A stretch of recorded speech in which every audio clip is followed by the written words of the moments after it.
great, great artist. He's actually on the board of the Bronx Museum. We're very proud of this.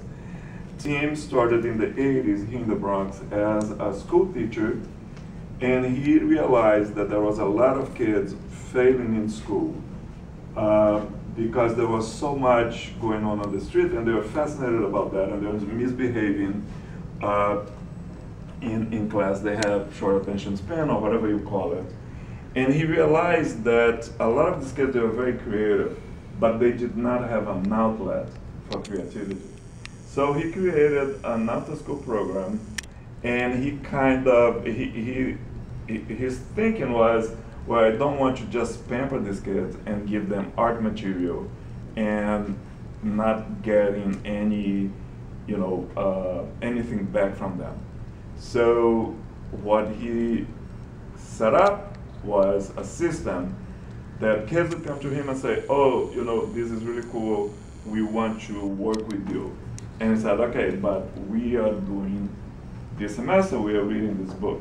If you want to be part of my after school, you have to read the book, and the work is about the book. So all the works that Tim Rollins and KOS did, and he has been doing, is based on books. It's based on readings.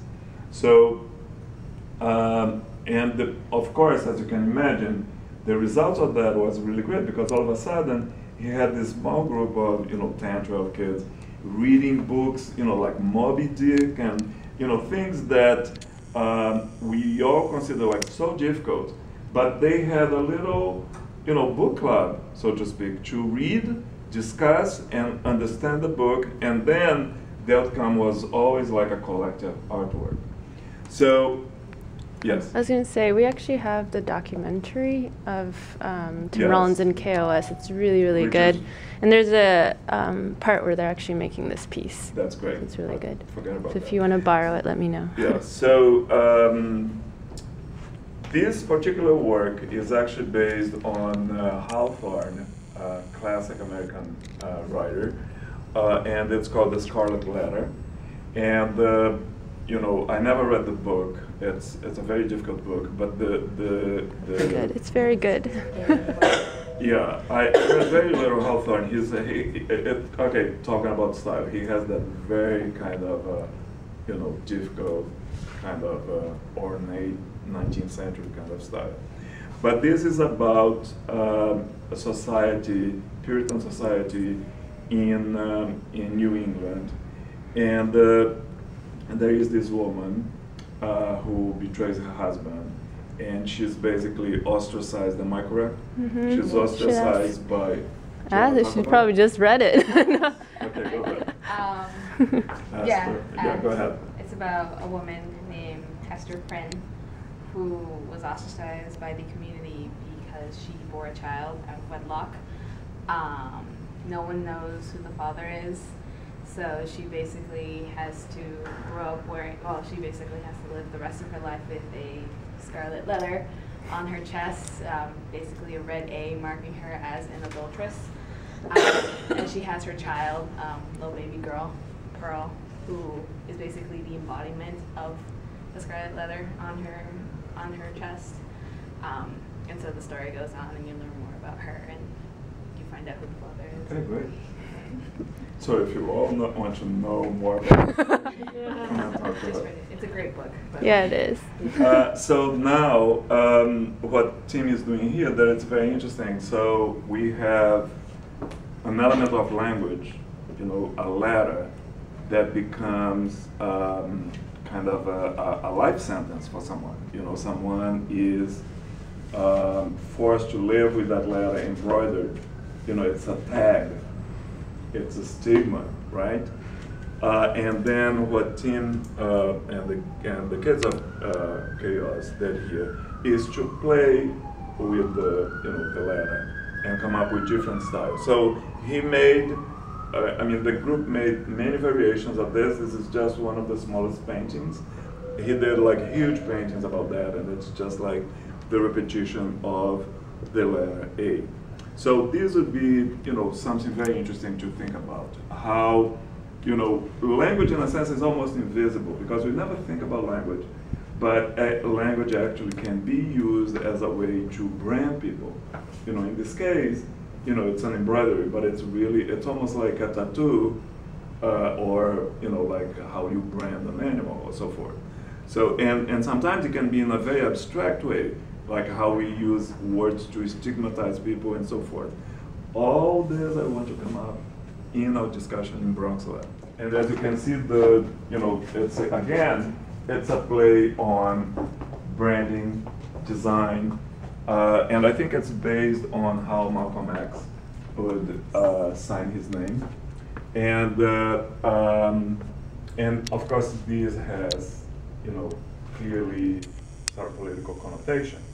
So I just wanted to kind of move from, Keith Haring language, literature, to Tim, how he uses literature in a different way, and then paste it onto the wall. And Glenda Liz, who lives in the Bronx, but she's much younger, but she has been exposed to this tradition of hip hop. And her work is kind of a meditation about this. So it's very complex, like the other works too. This is a body of work that she calls the Shank. And this is just one of the several kind of parts of it. But, it's interesting to, one of the questions that we're asking when we're talking about Bronx Lab is like, okay, graffiti was the wild style in the late 70s, early 80s. What is the new style now? And I think Glenda Liz, she's not saying that this is the new style, but she's asking this question. So Glenda Liz, can you talk a little bit about your work? Sure. Okay, so I have this project called The Shame, in which I teach myself the 4 elements of hip hop. So graffiti, breakdancing, DJing, and MCing. And so this is part of the graffiti element in my work as a part of the Shank. And I used to use letters, like I had a tag. I used to write out the Shank, but it was too long. It would take me too long. So then I shortened it down to SK, but then I saw somebody else was writing SK. So then I switched the K around, but then eventually, it wasn't I wasn't happy doing it anymore. Like, there was something wrong with using letters to convey the idea, because the idea about the Shank was I was trying to get out of language. I was trying to create an alternate persona that had 0 character, meaning it didn't exist in reality. So language always felt like, or letters or writing the Shank in the street always felt like a chore. And then I decided, well, it's really about music to me, so I decided to take the shapes off of a boombox and make that my tag. So that's where the imagery comes from. And wheat pasting, because it's just so much easier than going out there in the street. Because, okay, so this is accompanied by a video in which I go out and post my tag and have this kind of interaction with another graffiti artist, in which we talk about different things that we do to get away with graffiti, or what we do when we're standing there and the cop comes to us and is asking us, what are we doing? So that's what the video is about. And then, so this, I've been working on this since January, and every now and then I go and post it on places that are significant to me. Or if somebody recommends a place they would like to see it, I go and post it. So there's 1 out of 50, this is number 25.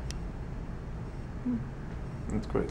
And that's very interesting because, what Glenda Liz just talked about, kind of trying to get out of language and trying sort of new combinations of, how to write her name, which is basically, what graffiti artists are trying to do, and, with their tags. In a sense, it's a little bit like, what Jim Rollins is doing there with the letter. It's like how you exhaust, it's like this exhaustive search for, let's say, a rendering of yourself through language, And actually, we do that all the time with our signature.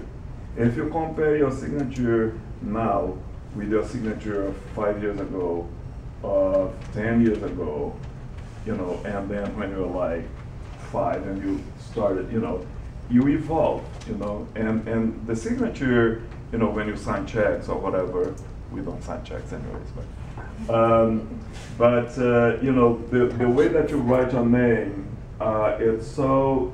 it's taken culturally, socially as the embodiment of your style, of your person, right?